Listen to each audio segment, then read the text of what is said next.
Hoy en día, en el Perú, es muy común escuchar a un peruano expresarse con disgusto sobre un chileno. Lo mismo sucede cuando un chileno se expresa sobre un peruano. Mas, ¿cuál es el motivo? En el siglo XIX ocurrió un suceso que determinó cierta clasificación en la sociedad latinoamericana, sobre todo en países como Perú, Chile y Bolivia. ¿Cuál fue ese suceso? Pues la Guerra del Pacífico. Hola Camila, ¿están hablando de la Guerra del Pacífico? Así es. La Guerra del Pacífico despertó gran antipatía entre chilenos y peruanos. En el programa de hoy les explicaremos cómo este suceso llegó a tal punto y cómo es que poco a poco esto llegó a la división y a la versión del Perú hasta la actualidad.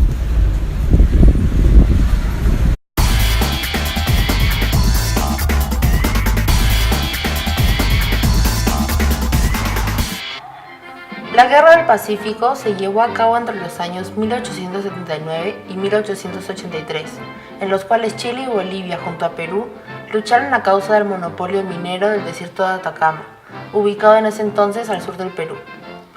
Debido a los hechos, miles de ciudadanos, mineros y campesinos fueron llevados a defender las costas peruanas. La guerra afectó la principal fuente de ingresos del Estado peruano, que era el salitre y el guano en el sur. Recordemos que la economía peruana en ese momento se armaba a partir de esos ingresos, que en un momento sirvieron para que el presidente Balta construya los ferrocarriles. Después, durante la guerra, Chile hace una labor sistemática de destrucción en la costa peruana de haciendas y de aparato productivo, tratando de impedir que Perú consiga dinero, consiga fondos. Consecuentemente, y después de la guerra incluso hacen que traemos una indemnización de guerra, aparte de la secesión de territorios. Fue una guerra fría y sangrienta, y el Perú cargaba con una crisis no solo económica, sino también militar. La formación de soldados no fue ejercida para muchos ciudadanos, por lo tanto no conocían las bases acerca de cómo ser parte de un ejército. Esto fue una gran ventaja para Chile, quien no solo contaba con soldados capacitados, sino que nos llevaba delantera de hasta 10 años en conocimiento tecnológico y de armamento.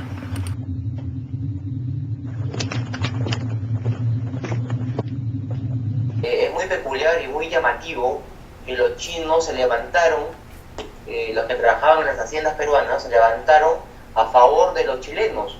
Pensaban que los chilenos eran sus salvadores.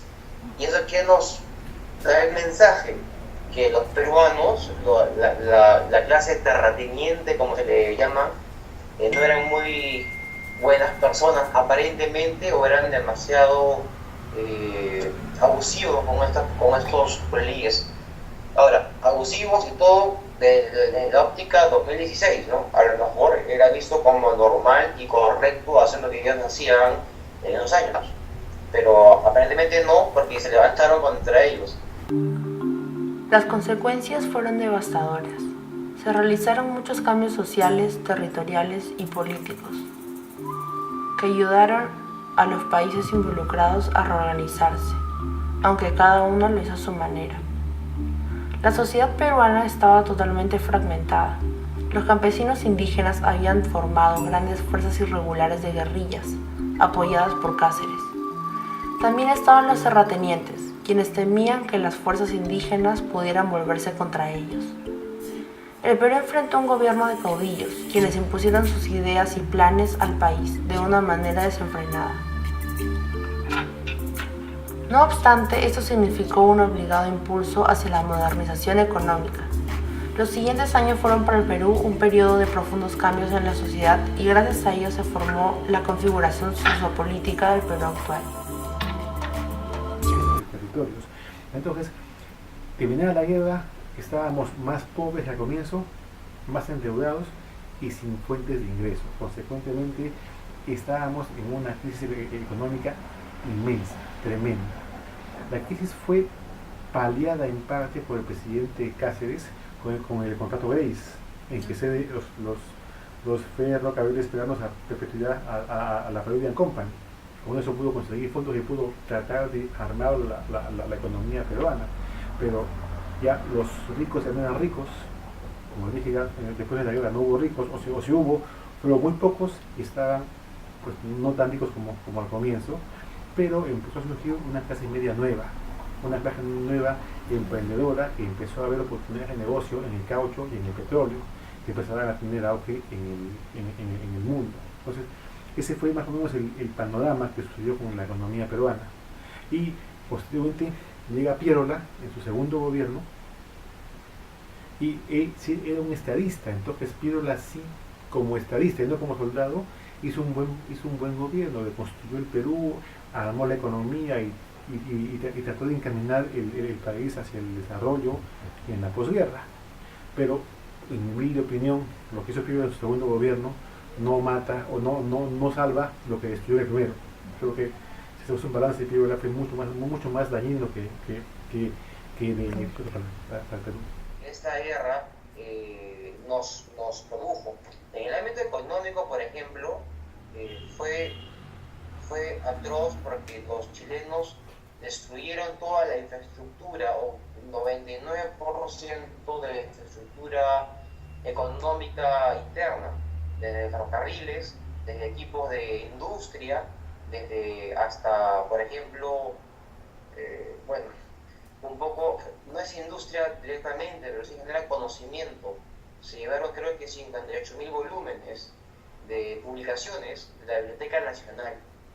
Al día de hoy aún hay libros peruanos en la Biblioteca Nacional de Chile, en Santiago, si no me equivoco. Entonces la cantidad de gente adinerada bajó radicalmente. Por ende, la gente pobre aumentó radicalmente. Por lo que yo pude leer, por lo que he podido encontrar, después de la guerra no tuvimos más opción que trabajar juntos, porque estábamos todos pobres, estábamos todos en el desastre y teníamos todos que sumar esfuerzos para poder salir adelante.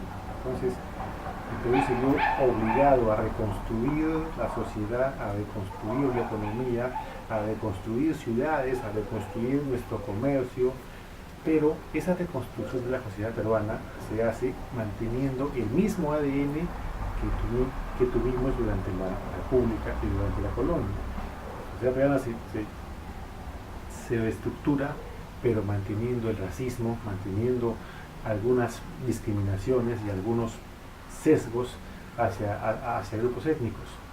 Recordemos que teníamos un gran grupo de colonos chinos, culíes, que era un grupo importante en la ciudad de Lima. Recordemos que había población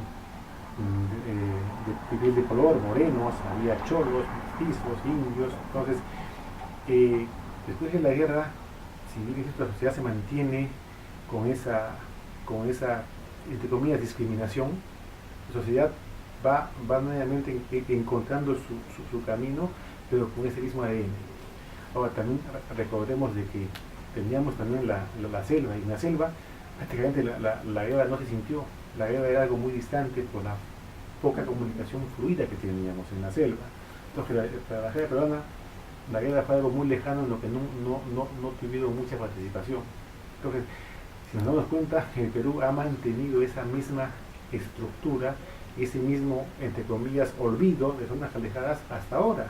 Hasta hace muy poco, inclusive un presidente que tenía como lema de campaña la inclusión, justamente porque el Perú históricamente tiene olvidados a muchos grupos étnicos y grupos de gente que viven muy lejos de la ciudad, muy lejos de Lima, y que siempre han estado por esa lejanía discriminados. En conclusión, luego de toda la fragmentación que sufrió el país, no nos quedó otra opción más que trabajar juntos, reconstruirnos de alguna forma para hacerlo progresar. Sin embargo, nunca se llegó a erradicar el racismo y la discriminación, los cuales actualmente podemos inferir son los estragos de la Guerra del Pacífico y espejo de la sociedad de ese entonces.